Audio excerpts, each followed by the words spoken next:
ازيكم يا حلوين؟ عاملين ايه؟ يا رب تكونوا بخير وفي احسن حال. النهارده بقى انا جايه اجرب معاكم الاسفنجه السحريه. الاسفنجه السحريه اكيد سمعتوا عنها كتير الفتره اللي فاتت دي، وقد ايه هي بتنظف الحبر وبتنظف مكان الزيوت وبتلمع اي حاجه.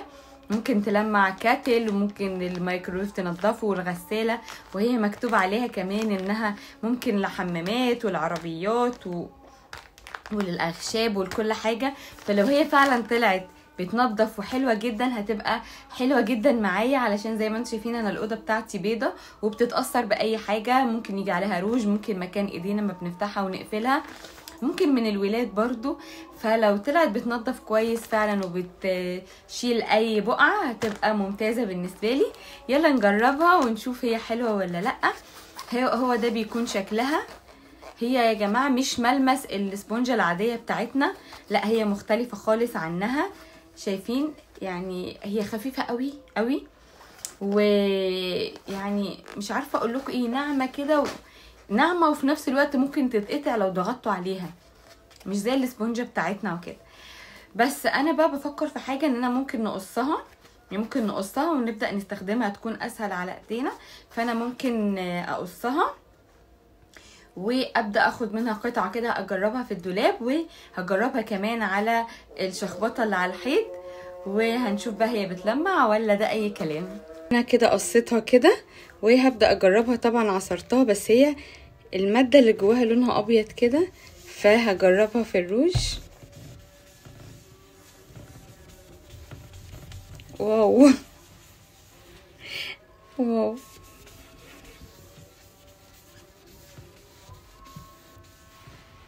انتوا شايفين حاجه؟ نضفته في ثانيه. الروج في العادي انا ممكن امسحه فيتمسح، بس بيسيب لي اثر كده تحفه. تعالوا بقى نجربه هنا. زي ما انتوا شايفين هنا كده عندي شخبطه مكان القلم، فانا هجرب بقى الشخبطه دي هتطلع ولا انا خلاص كده. جماعه لا بتطلع. واو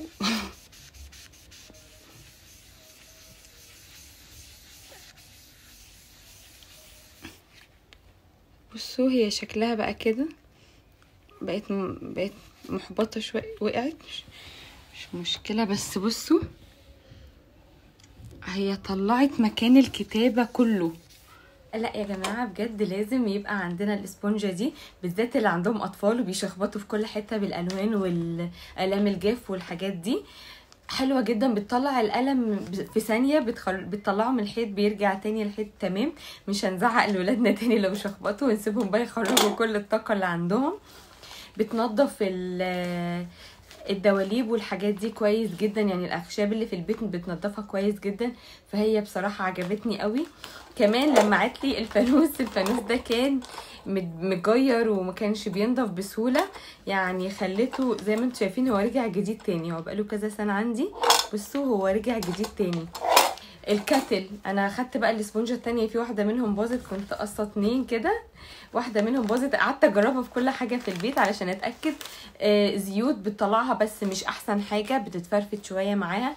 الكاتل خلتها لي بتبرق، يعني اي شخبطه على الحيط طلعت. فهي حلوه قوي. وانا جبت الباكت اللي فيه 4 ده، على فكره الباكت اللي فيه 4 ده ما كانش غالي، الباكت ده كان ب25 جنيه.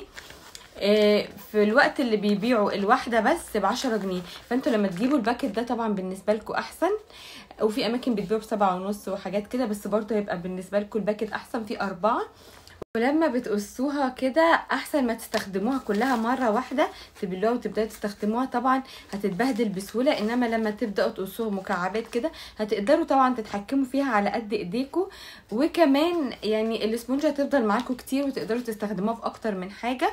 بس بلاش الدهون الجامده، علشان الدهون بتتفرفت معاها، بتلاقوها بتنزل قطع كده، فمش هتبقى حلوه معاكم خالص. انما لو نلمع البوتاجاز، نلمع الغساله، كاتل، شخبطه على الحيط، مثلا اي بقع على الخشب عندنا او على الابواب، بتخليها فله وبتخلي الحيطان فله. على ضمانتي انا استخدموها وجيبوا الباكت الكبير ده علشان هيكون موفر معاكم جدا اكتر ما تجيبوا واحده لوحدها. بحبكم، هتوحشوني الفيديو الجاي. باي باي.